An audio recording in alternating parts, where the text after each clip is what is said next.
Hello everyone, मैं आप सबका फिर से स्वागत करता हूं अपने चैनल वर्चुअल शिक्षा पर। और आज फिर से मैं अपने नए लेक्चर के साथ आया हूं। हम लोगों ने नेशनल इनकम स्टार्ट किया था पिछले लेक्चर में, लेक्चर 18 में।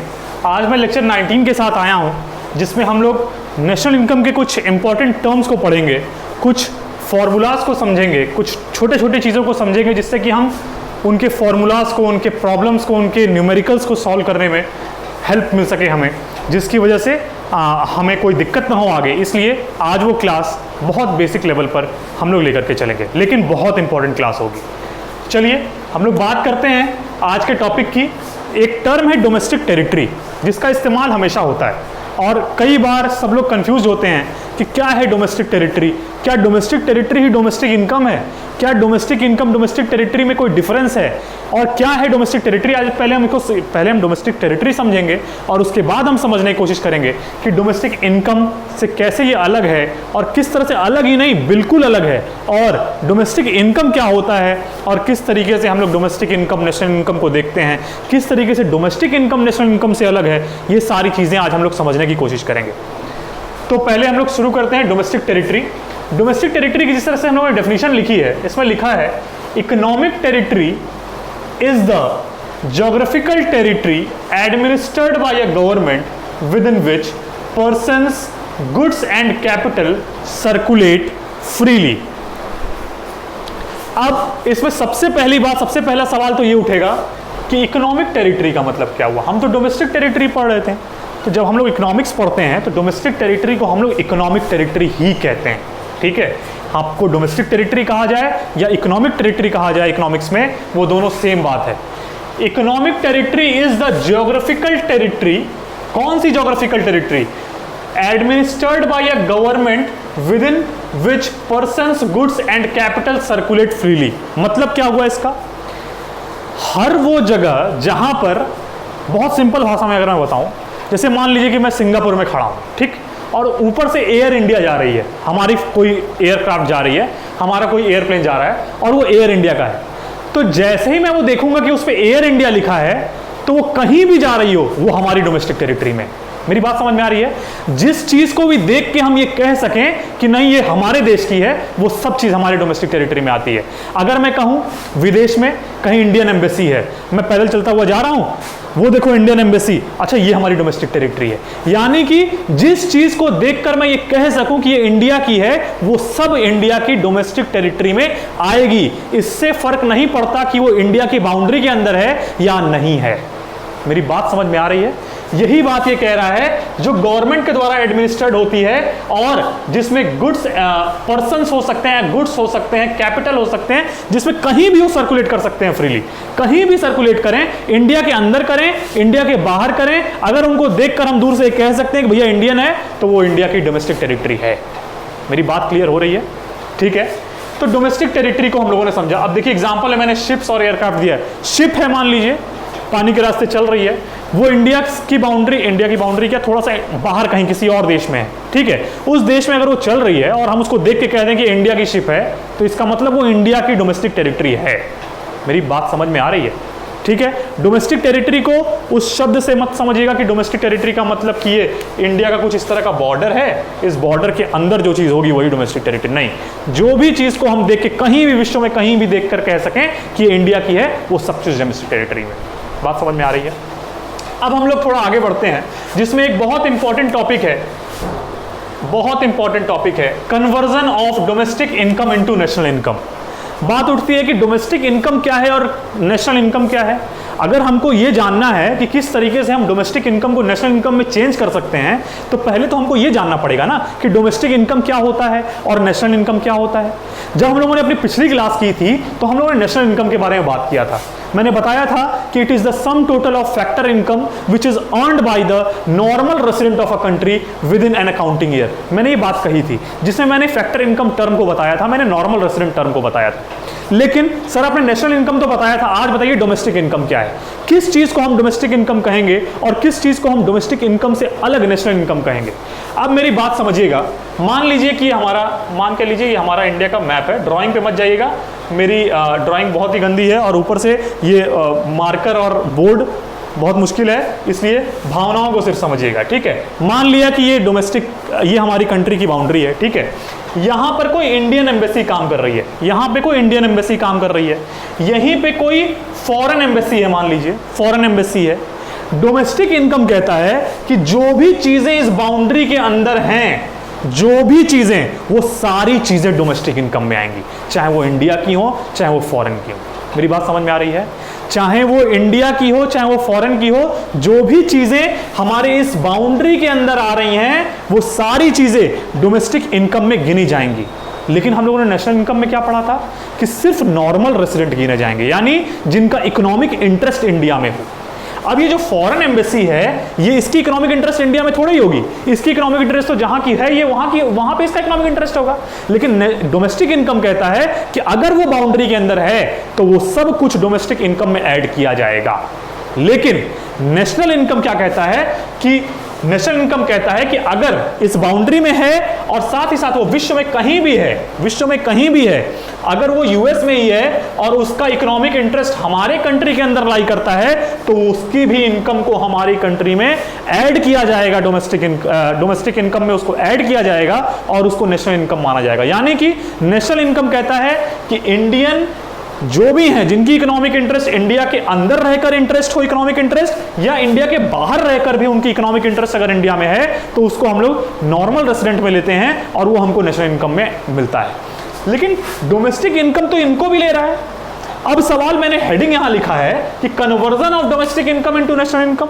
सवाल उठता है किस तरीके से हम कन्वर्ट करेंगे इस डोमेस्टिक इनकम को इस नेशनल इनकम में।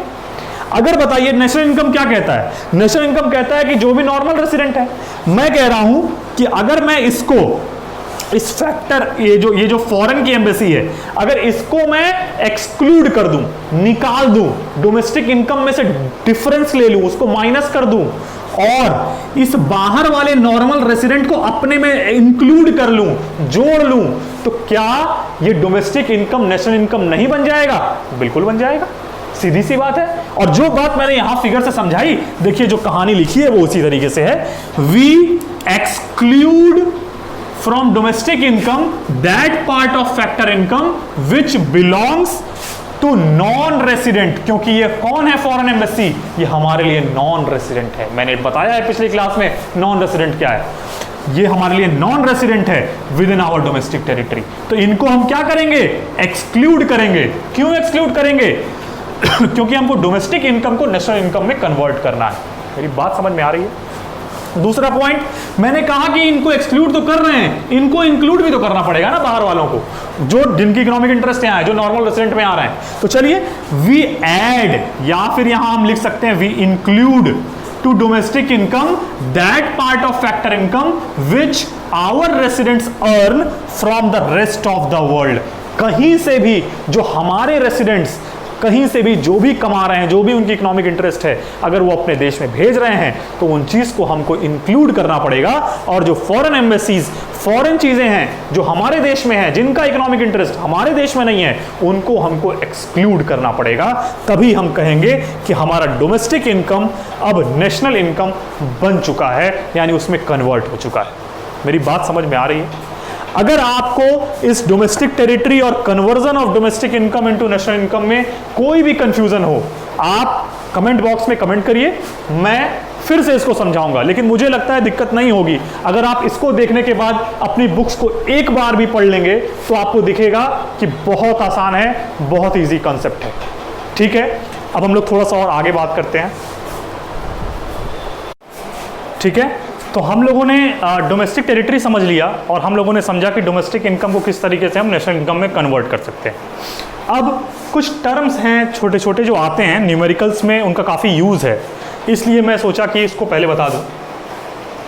एक टर्म है ग्रॉस, जैसे कि आप नाम सुनते होंगे जीडीपी, तो जीडीपी के जी का मतलब क्या है? ग्रॉस। एक एनडीपी आता है उसमें आता है एन का नेट। ठीक है, तो डीपी के बारे में भी हम लोग बात करेंगे कि डोमेस्टिक ग्रॉस डोमेस्टिक प्रोडक्ट क्या है, नेट डोमेस्टिक प्रोडक्ट क्या है, ये सब हम लोग बात करेंगे। लेकिन पहले हम जो छोटी छोटी चीज़ें हैं, ग्रॉस, नेट, इन चीज़ों को पहले समझें। ग्रॉस का मतलब ये हुआ कि जैसे मान लीजिए मैंने ये फ़ोन लिया, ठीक है, मैंने ये फ़ोन लिया, मैं ये फ़ोन जब लिया तो कुछ प्राइस दिया उसको, मान लीजिए 12,000 रुपये दिया 12,000 रुपये दिया। जब मैंने 12,000 दिया तो यही इसकी परचेज वैल्यू थी, परचेजिंग वैल्यू उसकी यही थी, तो ये उसकी ग्रॉस वैल्यू थी, ये उस फोन की ग्रॉस वैल्यू थी जो उसकी परचेज वैल्यू थी। अब जब मैं इसको 3 साल 4 साल चला लिया तो अब मैं कह रहा हूं कि मैं इसको बेचूं, इसको भी मैं क्या करूं, आगे इसको और आगे मैं किसी को बेचूं, चाहे मुझे दूसरा फ़ोन लेना हो या कुछ भी करना हो। तो यहां से अब मैं क्या करूंगा, जिस भी प्राइस पे मैं इसको बेचूंगा, क्या अब ये 12,000 ही रहेगा? नहीं, अब ये 12,000 से कुछ कम पे बिकेगा। यानी जो अब इसकी एक्चुअल प्राइस है उसको हम लोग net price, net value, net मान के चलिए, उसको हम लोग नेट कहते हैं। ठीक है, ग्रॉस समझ गए जब उसको परचेज किया, नेट जो अभी उसकी एक्चुअल प्राइस है। ठीक, छोटी छोटी बात। एफसी क्या है? एफसी मतलब हो गया फैक्टर कॉस्ट, बहुत इंपॉर्टेंट है ये चीजें, इसका यूज न्यूमेरिकल में पक्का आना है। एमपी क्या है? मार्केट प्राइस, समझिएगा इसको।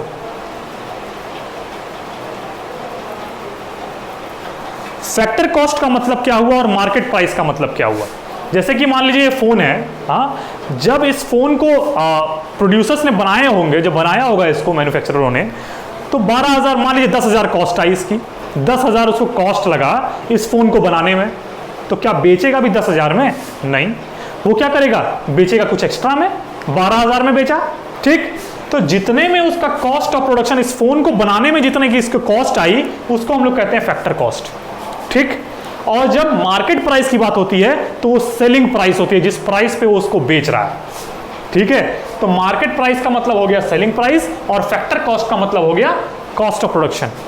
अब सवाल उठता है कि अच्छा, अगर हमसे कोई कह दे कि ग्रॉस को नेट में चेंज कीजिए तो हम कैसे करेंगे? क्वेश्चन आ गया। हमको फैक्टर कॉस्ट को मार्केट प्राइस में चेंज करना हो तो हम कैसे करेंगे? सवाल आ गया। तो देखिए, ये एक तरीके से याद रखिए कि अगर G को जब भी N में चेंज करना हो, जब भी G को N में चेंज करना हो तो हमेशा डेप्रिसिएशन माइनस कर देते हैं, तो नेट मिल जाता है। ग्रॉस में डेप्रिसिएशन माइनस कर देंगे तो नेट मिल जाएगा। लेकिन अभी इसका यह मतलब नहीं हुआ कि किसी को भी कहीं से माइनस कर दें। अगर ये G है तो ये G तो होगा नहीं, ये कुछ GDP होगा या GNP होगा, कुछ ऐसी चीजें होंगी। तो अगर यहां GDP है तब माइनस करने पे डेप्रिसिएशन हमको NDP मिलेगा। ये DP सेम होना चाहिए। अगर हमको GNP यहां लिखा है GNP, तो GNP में से डेप्रिसिएशन माइनस करेंगे तो NNP मिलेगा। मेरी बात समझ में आ रही है? ये जो पीछे के दो डोमेस्टिक प्रोडक्ट वाले टर्म हैं या नेट प्रोडक्ट, ये पीछे सेम होने चाहिए। यानी कि अगर ग्रॉस में से मैंने डेप्रिसिएशन को माइनस किया तो हमको नेट मिल गया। यानी कि हमको यहां से फॉर्मूला क्या मिले कि अगर GDP है तो इसमें से हमने डेप्रिसिएशन माइनस किया, हमको नेट NDP मिल गया, हमको NDP मिल गया। हमको अगर GNP दिया है, अगर इसमें से हमने डेप्रिसिएशन माइनस कर दिया, हमको NNP मिल गया। ठीक, अब बात आई इतनी तो ठीक है। अगर NNP से NNP को हमको GNP में चेंज करना हो तब क्या करेंगे? अरे इसी को उठा के इधर प्लस कर देंगे, डेप्रिसिएशन को प्लस कर देंगे NNP में तो GNP मिल जाएगा। हम NDP में डेप्रिसिएशन को प्लस कर देंगे, GDP मिल जाएगा। GDP क्या है, NDP क्या है, इन चीजों के बारे में मैं बात करूंगा। ठीक है, टेंशन नहीं लेना है। इतनी बात समझ में आ गई। अब बात आती है कि फैक्टर कॉस्ट और मार्केट प्राइस में किस तरह का चेंज है। तो देखिए, अभी मैंने आपको बताया अपने फोन के बारे में, जिसे मैंने कहा कि मान लीजिए उसका कॉस्ट ऑफ प्रोडक्शन 10,000 आया और उसको सेल करने की, क्योंकि मार्केट प्राइस क्या है, सेलिंग प्राइस है, उसको बेचने का प्राइस कितना हुआ? 12,000। तो ये 2,000 जो बीच का है वो क्या है? ये 2,000 जो बीच का है इसी को हम लोग कहते हैं NIT, यानी कि net indirect tax. Net indirect tax. और ये नेट इनडायरेक्ट टैक्स क्या होता है? जब भी हम इनडायरेक्ट टैक्स में से सब्सिडी को माइनस कर देते हैं तो हमको नेट इनडायरेक्ट टैक्स मिल जाता है, NIT मिल जाता है। यानी अगर कोई फैक्टर कॉस्ट है, किसी फोन को बनाने की प्राइस अगर 10,000 है, तो उसमें जैसे ही हम NIT जोड़ते हैं तुरंत वो मार्केट प्राइस बन जाता है। जब भी मार्केट प्राइस 12,000 है किसी चीज का, जब भी उसमें से हम NIT को माइनस करेंगे, नेट इनडायरेक्ट टैक्स को, तो वो फैक्टर कॉस्ट बन जाएगा। यानी कि हम क्या देखें कि अगर हमको GDP से NDP पे जाना है तो हम क्या करेंगे, माइनस डेप्रिसिएशन करेंगे, और जब भी NDP से GDP पे जाना है तो प्लस डेप्रिसिएशन करेंगे। सीधी सी बात है। इसी तरीके से अगर हमको फैक्टर कॉस्ट से मार्केट प्राइस पे जाना है तो फैक्टर कॉस्ट से मार्केट प्राइस पे जाने के लिए हमको क्या करना पड़ेगा, प्लस करना पड़ेगा नेट इनडायरेक्ट टैक्स को, और मार्केट प्राइस से फैक्टर कॉस्ट पे जाने के लिए हमको माइनस करना पड़ेगा नेट इनडायरेक्ट टैक्स को। मेरी बात समझ में आ रही है? मेरी बात समझ में आ रही है?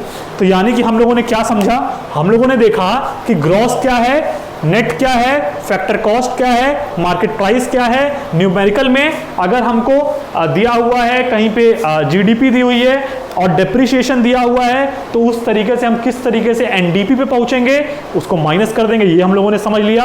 अगर हमको NDP दिया हुआ है, डेप्रिसिएशन दिया हुआ है, तो कैसे GDP पे पहुंचेंगे, प्लस कर देंगे, GDP पहुंच जाएंगे NDP में डेप्रिसिएशन को। ठीक है। फैक्टर कॉस्ट है और मार्केट प्राइस में चेंज करना है, तो फैक्टर कॉस्ट में जब NIT को जोड़ देंगे तो हम लोग मार्केट प्राइस पे पहुंच जाएंगे, और मार्केट प्राइस दिया है और इनडायरेक्ट टैक्स और सब्सिडी दी है। अगर NIT नहीं दिया है, नेट इनडायरेक्ट टैक्स नहीं दिया है, तो इनडायरेक्ट टैक्स और सब्सिडी दी होगी। इनडायरेक्ट टैक्स में से जब सब्सिडी को माइनस करते हैं तो नेट इनडायरेक्ट टैक्स मिल जाता है। अब इनडायरेक्ट टैक्स क्या है, बात हो चुकी है, हम लोगों ने पहले की है।